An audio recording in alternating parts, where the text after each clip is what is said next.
Quem é que não gosta de desenho animado, não é verdade? Quando criança, todo mundo gosta de ver desenho animado. Aliás, até hoje alguns preferem ficar vendo desenho animado a ver coisas mais sérias e mais importantes como History Channel. O fato é que desenho animado mexe com a gente desde muito novinho. A minha festa de 1 ano, por exemplo, foi dos Ursinhos Carinhosos. Aliás, até pouco antes de casar eu tinha um lençol dos Ursinhos Carinhosos, tenho muito orgulho disso, porque foi minha mãe que me deu. Mamãe, beijo, te amo pra sempre. Afora esse desenho maravilhoso, Ursinhos Carinhosos, houve uma série de outros desenhos que mexeram com a minha infância e até hoje mexem com o coração, trazendo muita nostalgia, muita alegria. Dentre eles, Animaniacs, Johnny Bravo, Laboratório de Dexter, Pica-Pau, Tom e Jerry, o que mais? Deixa eu lembrar aqui, o que mais a gente tem de coisa boa? A Turma do Bairro, Coragem o Cão Covarde, Meninas Superpoderosas, Dudu e Edu, que é um clássico, talvez das melhores coisas que a Cartoon Network já produziu. A Cartoon quando era boa, era raiz, hoje em dia é uma porcaria. Agora, apesar de muita gente ainda gostar de desenho, deixar de ver desenho sistematicamente é uma das marcas da vida adulta, né? A gente para de ver desenho e passa a ver, sei lá, Jornal Nacional. A gente para de tomar todinho e passa a tomar café. Quero café! O que importa é que é um marco da vida adulta. A gente para de ver desenho para poder ver outras coisas. De qualquer maneira, o desenho sempre marca o nosso coração de algum modo, porque a gente lembra deles de modo muito carinhoso e porque os desenhos ajudam a forjar em nós certos valores, certas visões de realidade e visões de mundo. Na história de hoje, o esqueleto estava procurando um atalho, um caminho rápido para riquezas e poder. Talvez vocês conheçam gente assim, sempre à procura de um caminho rápido para chegar na frente de todo mundo. Mas não funciona dessa maneira. As pessoas que têm sucesso são aquelas que trabalham pelo que querem. Por isso, não se enganem com aqueles que dizem que conhecem o jeito rápido. Há sempre dente de coelho. Não se deixe enganar. A maneira certa é a melhor maneira. Até mais tarde, minha gente. E por isso que desenhos são tão importantes. Porque desenhos, afinal de contas, nunca são dotados de neutralidade. Eles sempre têm algum tipo de valor, algum tipo de visão de realidade para poder passar pra gente. Desenhos são tão importantes que a Disney consegue perceber isso muito bem e fazer uso político dos desenhos.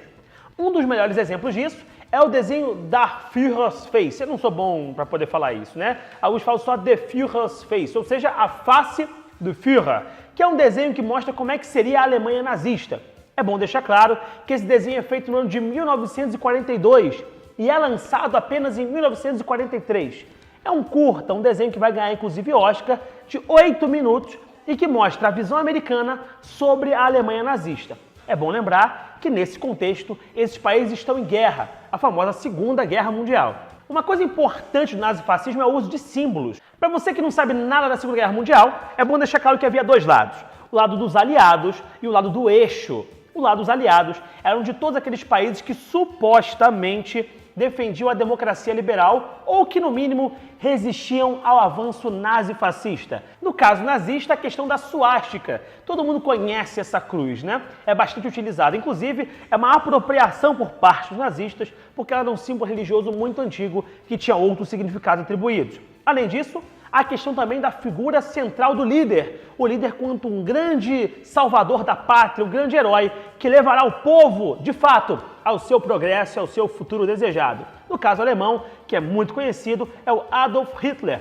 E o próprio desenho mostra isso muito bem. O Pato Donald levanta na chamada Naziland e percebe que tudo na Naziland tem suásticas, desde as árvores, os moinhos, as nuvens, até a cara do Hitler. Por exemplo, a casa que ele mora é de fato a formatação do rosto do bigodudinho, que é bigodudinho, né? Bigodudo, porém bigodinho, o Hitler.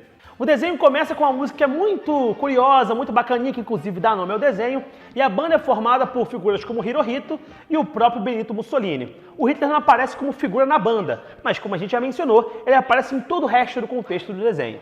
Como o desenho é americano, ele faz críticas severas ao regime nazista. Por exemplo, o Pato Donald, assim que é acordado, e é acordado ao som daquela banda marcial cantando uma música de exaltação a Hitler, ele toma café, e no café dele tem um pão que é muito duro, o que mostra o quê? A debilidade, a fraqueza econômica da Alemanha, que supostamente é a visão americana sobre eles, e ele não conseguia se alimentar direito, os alemães não se alimentavam direito, não tinham comida, não tinham víveres básicos. Além disso, logo na sequência, ele é levado para uma fábrica de armamento, uma fábrica bélica, o que mostra o grande efeito militarizador do nazismo.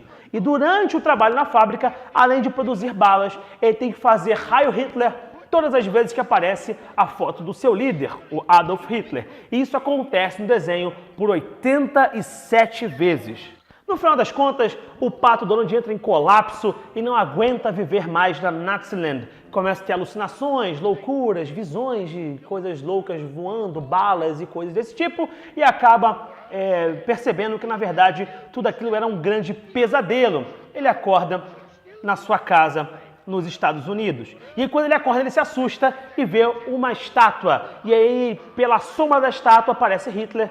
Na verdade, é apenas a Estátua da Liberdade. Ele acorda todo vestido com aquela Star Spangled Banner, que é a bandeira americana, né? E abraça a Estátua da Liberdade e termina falando como é bom ser um cidadão americano. Note, é apenas um desenho a princípio, mas é um desenho com muitos valores. É um desenho que valoriza a democracia liberal em detrimento ao nazifascismo. É um desenho que mostra que os valores americanos são mais interessantes do que os valores nazistas. E tudo isso com muita comédia, muita alegria, para ensinar as crianças desde muito cedo aquilo que elas devem acreditar e aquilo que elas devem evitar expurgar das suas vidas. Agora, o mais importante é perceber, no final das contas, que o desenho tinha sim uma intenção, assim como todos os desenhos que você vê também têm intenção. Talvez esse seja muito evidente, mas todos os demais desenhos que você vê em casa, ou que as crianças veem no cinema, sempre tem uma lição no fundo. Algumas não são tão claras, tão políticas, assim, tão na sua cara, mas aquelas visões de mundo estão lá. Fique atento a isso. Todo tipo de informação, ela nunca é neutra, ela sempre tem uma visão de realidade. E, aliás, elas ajudam a formar quem nós somos no presente.